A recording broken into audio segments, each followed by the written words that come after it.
Hello sir, പറഞ്ഞു. Hello, Mahesh ഇപ്പോൾ എവിടെയാ? സാർ, ഞാനിപ്പോൾ പ്രതിയുമായി തെളിവെടുപ്പിന് പോയിക്കൊണ്ടിരിക്കുക. ഓക്കെ. പിന്നെ സാർ, DNA ടെസ്റ്റ് റിസൾട്ട് കിട്ടി. റിസൾട്ട് എന്താ? പ്രതിയുടെ DNA മാച്ചിങ് ആണ്. ഓ ശരി ശരി. വേറെന്തെങ്കിലും? പ്രതി അവിടെ നിന്ന് ഇറങ്ങി വരുന്നത് 3 പേർ കണ്ടിട്ടുമുണ്ട്. Okay, carry on. Okay sir. സാറിൻ്റെ ലീവൊക്കെ കഴിഞ്ഞോ? ജോയിൻ ചെയ്തോ? ഇല്ല, ഞാൻ മറ്റന്നാളേക്ക് വരും. ഹലോ. എന്നാൽ ശരി Mahesh. Okay sir, okay okay.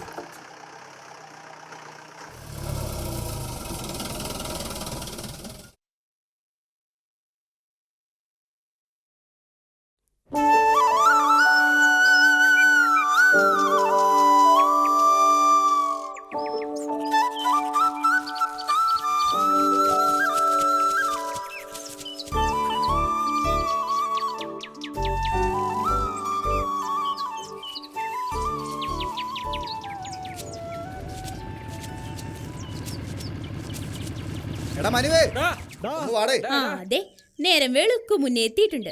ഒന്നിനും പിന്നെ വേറെ പണിയൊന്നുമില്ലല്ലോ. എന്നാ എന്റെ പുന്നാര ചേട്ടൻ ഇനി ഇറങ്ങിക്ക. നീ നിന്റെ കാര്യം നോക്ക. എന്റെ പൊന്നു മോളെ, ഞങ്ങളെ വെറുതെ വിട്ട് നിന്നോട് സംസാരിച്ച് ജയിക്കാൻ ഞങ്ങളായിട്ടില്ല. ആയിക്കോട്ടെ.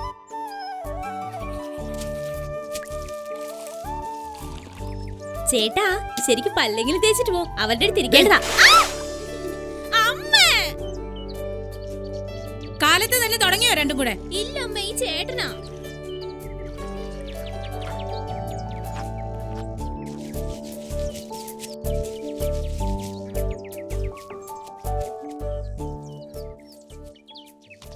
അമ്മേ, ഞാനിപ്പോ വരാവേ. പോകുന്നത് കൊള്ളാം. ഇവിടെ ഒരു പെങ്കൊച്ചൊറ്റയ്ക്കാണെന്നുള്ള ഓർമ്മ വേണേ. ആ വിചാരൊന്നും ചേട്ടനില്ലല്ലോ. ഞാനാണ് അവിടെ പുറന്നറിഞ്ഞ് നിക്ക. എന്തോ മോള് വല്ലതും പറഞ്ഞോ? എന്തിനാ വെറുതെ അറിഞ്ഞോണ്ട് ഒരാളുടെ ജീവൻ തൊലക്കുന്നത്? അളിയാ, വിട്ടു വിട്ടു വിട്ടു വിട്ടു വിട്ടു.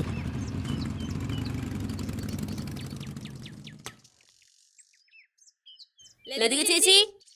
ആ അമ്മേ, ദേ അവരെത്തി. ആ ദാ വരുന്നു.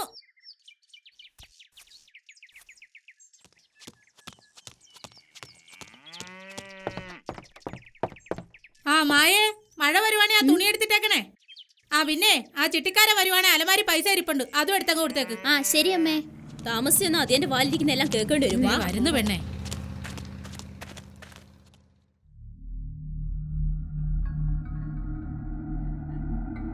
പൈസ ഞാൻ അവളെ ഏൽപ്പിച്ചിട്ടുണ്ടേ.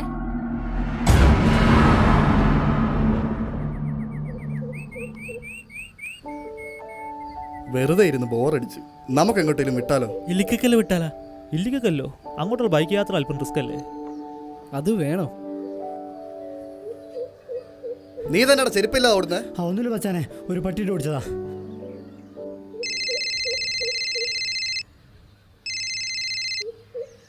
ഹലോ. ഹലോ, ഞാനാ രാജീവേട്ടനാ. ആ രാജീവേട്ട, പറ. മനു, നീ പെട്ടെന്ന് വീട് വരുമെന്ന് പറഞ്ഞേ. ആ വേഗം തന്നെ പറഞ്ഞേ. ആ ശരി ശരി. രാജീവേട്ടനാ, വീട് വരുന്ന ചെല്ലാൻ പറഞ്ഞു. എന്നാ അവിടം വരെ പോവാം. എന്നാ വാ പോകാം. ബാ പോ.